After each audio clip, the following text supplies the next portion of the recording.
CNBC-TV18 India Business Leader Awards 2024.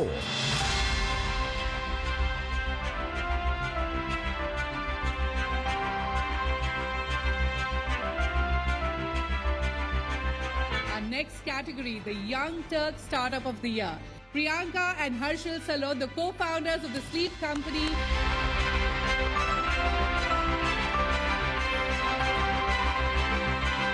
At the sleep company, our mission has always been to revolutionize the way people sleep and sit, make world a more comfortable place. Our next category is the Breakout Brand of the Year. Requesting Minu, Margeret, founder and CEO of Bliss Club, to join us on stage.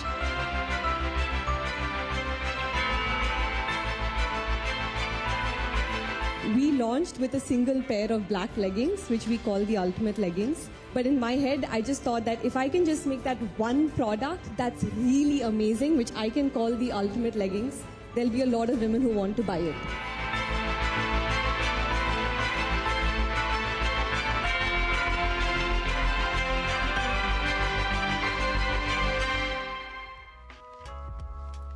And welcome to this very special edition of Young Turks, India's longest-running show on startups and entrepreneurship. I'm Shereen, Bhan. Tonight, we celebrate innovation, resilience, and the bold vision of India's brightest entrepreneurs. We spotlight two startups that have truly redefined their industries with a powerful combination of technology, design, and customer-first thinking. In an industry that seemed to have slept through decades of stagnation, the sleep company is revolutionizing how we rest. Co-founded by Priyanka and Harshil Salot, this trailblazer has transformed sleep with its patented smart grid technology, offering unmatched comfort and support. In just 4 years, the sleep company has reached an impressive ARR of 500 crore rupees, with over 2 lakh customers benefiting from its innovative products. With a rapidly expanding presence across 100-plus stores in 30 cities and a foray into international markets, the brand is a disruptor. The sleep company is 2024's Young Turk Startup of the Year. On to Bliss Club. Founded in 2019 by Minu, Margeret, it's reshaping India's activewear landscape with a vision to spread happiness through movement. Bliss Club's focus on creating comfortable, versatile and culturally relevant apparel for Indian women has led to explosive growth, achieving an ARR of 100 crore rupees in just 3 years. And with a rapidly expanding community, Bliss Club has disrupted the activewear market with products designed for real-life wear, not just for the gym. Their dedication to inclusivity and comfort has earned them the recognition as the Breakout Brand of the Year for 2024. Now, these startups are not just building businesses, they're shaping the future. Joining me now to talk about their journeys and lessons along the way are Harshil Salot, the co-founder of the sleep company, and Minu, Margeret, the founder and CEO of Bliss Club. Minu and Harshil, many thanks for joining us here on this special edition of Young Turks. And from all of us here, congratulations once again. Harshil, I'm going to start by talking to you about the journey the sleep company has had so far. You know, they often say that some of the most successful companies in the world were founded by people who encountered a problem that they wanted to solve. And that's exactly the genesis of the sleep company. So from your start in 2019, Harshil, to where you find yourself today, run me through the big milestones. Shereen, so, you know, we started because of a personal problem that we were facing, with my wife when we were expecting our first child, Ayan. And she was absolutely finding it very, very difficult to sleep like most pregnant women do.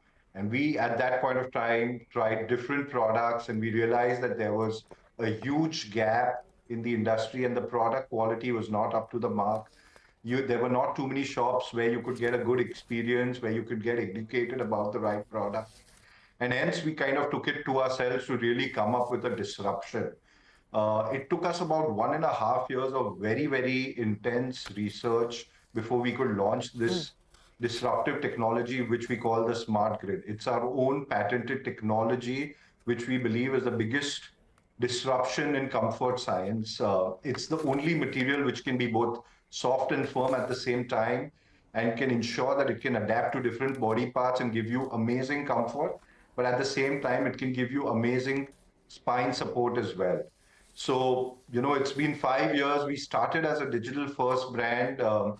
We really focused on educating the customers about the benefits of this technology. In the first 2 years, the idea was to get the product right. We took a lot of feedback from different customers, and we made a lot of changes to the product to get it right. And then, we realized over a period of 1.5 to 2 years that the product market fit was very, very firmly established. Most of the people or consumers who were trying it were saying it's the best cure to insomnia. They were saying that they had back pain issues, which kind of went away. And that's the time when we realized that we really need to be a brand which is disrupting. And that's the time when we started our omni-channel journey. So we opened our first store in June of 2022. And since then, we have opened a store every 5 days in the country. Today, we have more than 127 stores across 35 cities, where we continue to disrupt, where we continue to educate our customers and give them amazing experience of our technology and guide them on why these are the best products for them. Well, it's been quite a journey over the last 5 years, hasn't it? From digital to now an expanding online and offline presence. And I will get to the path to profitability for you in just a second, Harshil. But let me bring Minu into the conversation. Minu, congratulations to you as well. I want to start by asking you, like Harshil and Priyanka, was there a personal sort of trigger that led you to found Bliss Club? What was it really about when you got started? No, firstly, thank you so much. It's really an honor to win this award and really appreciate this recognition. I think, yeah, 100% a very, very strong personal problem myself. I'm a pretty active person. I lead an active lifestyle. Would always struggle to find great, comfortable, technical clothes that just you can be in, right? Most brands that offer clothes in India either are fast fashion brands that are not thinking about quality, or building for the athlete, which means they may be super technical but they're not comfortable as well. But for the folks who are really thinking of activity as a lifestyle, I feel like there was such a large gap, and I would never find clothes here. A lot of times I'm traveling abroad and I'm picking up products in the US made in India, Sri Lanka, Bangladesh. It made no sense. And, was really, really excited by the fact that, comfort is a large space that apparel has not evolved to. If you think about footwear, sneakerization is exactly that revolution, where, track shoes became sneakers because now you're wearing it, 10 hours a day, 5 days a week. Yeah. That's what got me really excited, that, hey, I'm really looking for these products, these great, functional, comfortable products that I can be in at any point of time. And there's no one building that specifically for India. I'm 5'2" in height, and I would never find leggings which fit me. Because they were all built for Western bodies, because most brands in India, in the Western wear market, really build, are sourcing to an India market and not really building for our bodies. So be it the fit, be it the climate, from Bombay or Chennai, the humidity, there are not a lot of fabrics meant for it. So I think that was a personal journey, that there's a large, consumer problem to solve for, and doubling it down with the fact that no one's solving for it for, for my country, and it felt like that's definitely an opportunity to build for. Yes, it was an open space that you decided to capture. But Harshil, let me come back to you, and I want to address this issue with both Minu as well as you. While we're talking a lot and the focus is a lot on the front end, let's talk about the back end. Minu was talking about, what it takes to be able to customize solutions for India. That's exactly what you've hoped to do with your patented technology as well. Fixing the back end, getting the back end right. Take me through the pieces that you focused on there, what you prioritized, how important that journey is, getting the supply chain in place. Take me through that, which very few people actually focus on or talk about. Shereen, and that's a great question. And for us, our entire supply chain is kind of the backbone of the entire organization. So since day one, we've been on SAP as our ERP system, and we have our own manufacturing. So we are both forward as well as backward integrated completely. So we have 2 manufacturing facilities employing more than 300 people, where we make our own products. We also have 2 other warehouses, and we use a lot of tech to kind of forecast demand and also ensure that we service them in the right way. So we have an on-time delivery rate of more than 99%.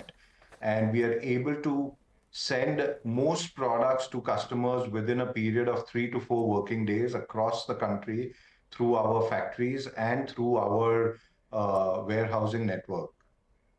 So we believe that backend is extremely important, and we continue to focus on investing in that. In fact, we're just modernizing our entire plant on the outskirts of Mumbai and moving into a much bigger facility, which is more than 250,000 square feet.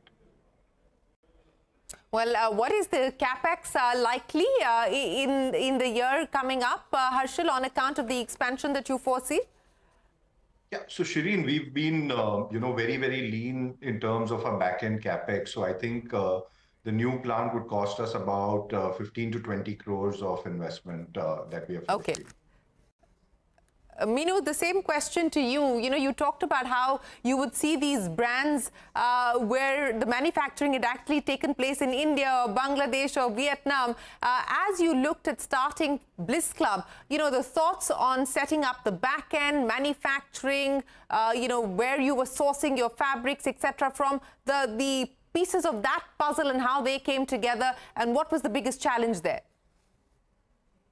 No, I think also a very pertinent question for us, because unlike other brands in the apparel category, we build and we engineer clothes, right? So be it engineering the fabric or the fit, it's very different from normal apparel brands where you're really taking, you're taking existing fabrics and then fitting it into the clothes. For us, our garments are very close to body. It needs to withstand a high amount of friction. It also needs to be comfortable for 10 hours a day, which means that engineering the right fabric as well as fit is a large part of why we're able to build extremely differentiated products.